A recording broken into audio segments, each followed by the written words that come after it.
한 주간의 주요 사건이나 현안들을 정리해보는 시간입니다. 일타 시사. 오늘은 강원대학교 공공행정학과 정정화 교수 그리고 강대규 변호사 두 분 함께하겠습니다. 어서 오십시오. 네, 반갑습니다. 안녕하세요. 네.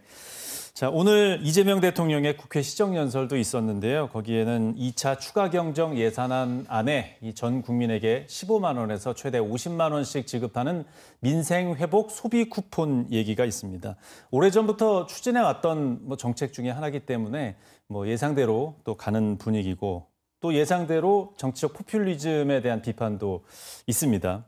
먼저 교수님께서 이 부분에 대해서 말씀을 해주시죠.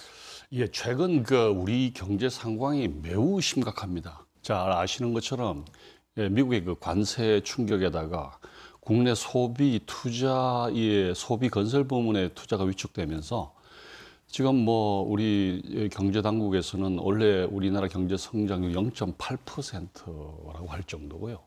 특히 체감 경기 수준은 특히 자영업자나 소상공인들은요. IMF 때보다 더 심각하고 지금 거리에 나가보면 공실 비어있는 데가 너무 많습니다. 그러니까 지금 이 정부의 민생지원 소비 쿠폰이라는 것은 소위 침체된 경기를 소비 활성화를 통해서 한번 끌어올리겠다는 정책 의지라고 평가가 되고요. 물론 이걸 이제 야당에서 포퓰리즘이라고도 보는데 이 포퓰리즘이라는 말 그대로 인기 영합주의거든요. 소위 퍼주기 복지 정책에서 했는데 그 의도가 되게 자신의 어떤 의도가 있습니다. 이런 선거를 통해서 권력을 쟁취한다든가 아니면 만회하기 위해서 대중들이 영합적인 하는데 남미에서 그런 경우가 많이 있었죠. 근데 지금 이재명 대표는요. 오늘 이재명 대통령께서는 오늘 발표된 국정 지지도가 62%예요. 굳이 포퓰리즘으로 할 그런 시점은 아니고 대개 대통령은 임기 초반에는 국민들이 싫어하더라도 밀어붙일 수 있을 만큼의 지지도가 높을 때예요. 네. 이런 건 여러 가지 우리 경제 상황이라든가 시기를 볼 때 포퓰리즘이라고 제가 비난하는 것은 조금 무리가 있다. 저는 이렇게 봅니다. 네. 자, 민생 회복 소비 쿠폰 여기에 대해서 강대규 변호사는 어떻게 보십니까? 네, 엄청난 포퓰리즘이라고 결론부터 말씀을 드리겠습니다. 쉽게 설명해서 이런 것입니다. 우리 집안에 빚이 많은데 한 집안의 경제를 책임져야 되는 가장이 나가서 일을 하지 않고 또 빚을 내가지고 소고기를 사주던가 주변 사람들에게 선물을 뿌리던가 본인의 인기를 위해서 이렇게 하는 포퓰리즘의 전형적인 모습이다라고 말씀을 드리겠습니다. 아까 말씀하신 의도를 말씀하셨는데 그 62%가 지금 탄핵 이후에 또 탄핵 이후에 대선 이후에 발생된 정부치고는 지난번 문재인 정부와 비교해봤을 때는 한 20%가량이 낮아요. 그리고 또 김민석 후보의 인사청문회나 또 앞으로 있을 장관들의 인사청문회에 비추어 봤을 때 여기에 대해서 지지율을 담보할 수 없기 때문에 선심성 정책을 하는 것이라 생각이 되고요.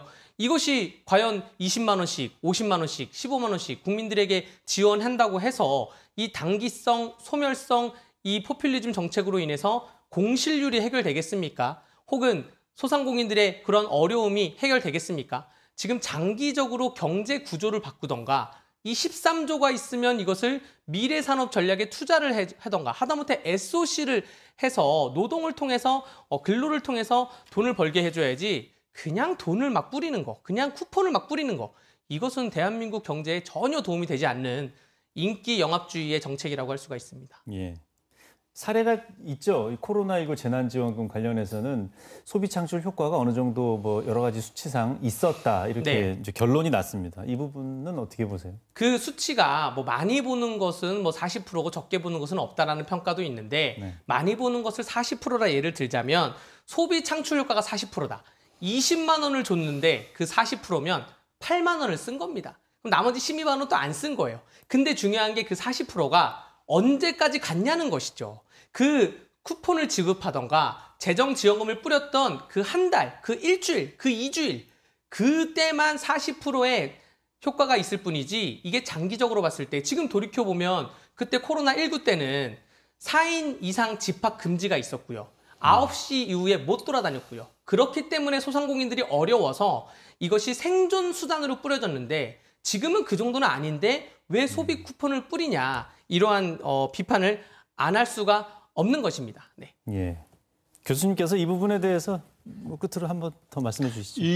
이제 포퓰리즘이라고 비판하는 것 중에 하나가 이제 국가의 재정을 너무 이 SOC 같은 데 투자하지 않고 판단한다 이런 지적이었었는데요.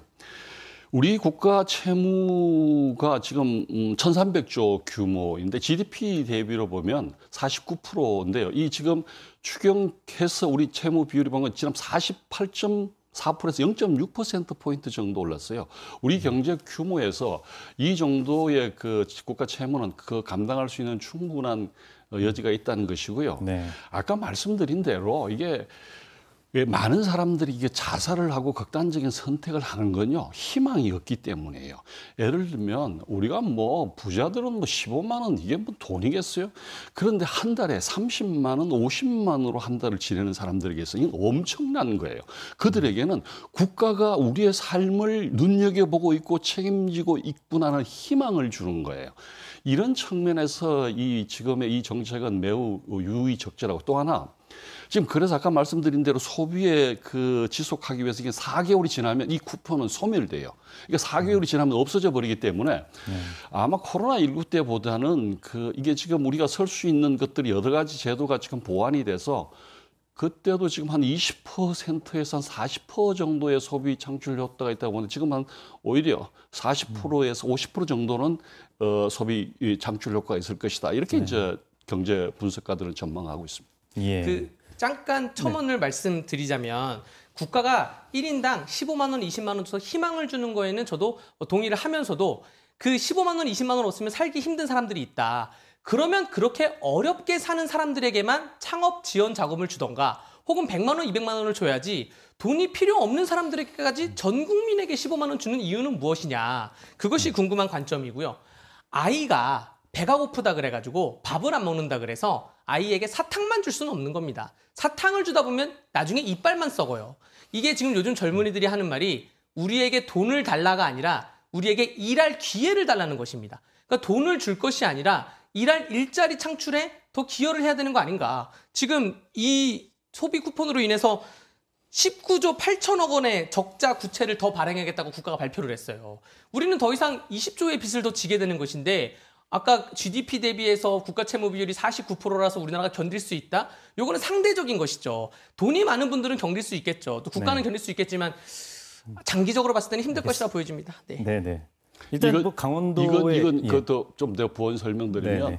보편 복지냐 선별 복지냐는 이미 논쟁이 끝난 거예요. 지금 섞여 있죠 이번에도. 그다음에 박근혜 대통령 때 소위 무상급식, 지금 서울시장 오세훈 서울시장이 무상급식 논쟁을 할 때 그때 보편 복지냐 선별 복지냐 하면서 나온 얘기가 삼성의 이병철 손자에게도 이렇게 무상급식을 하는 게 말이 되냐, 그때 논쟁이었어요.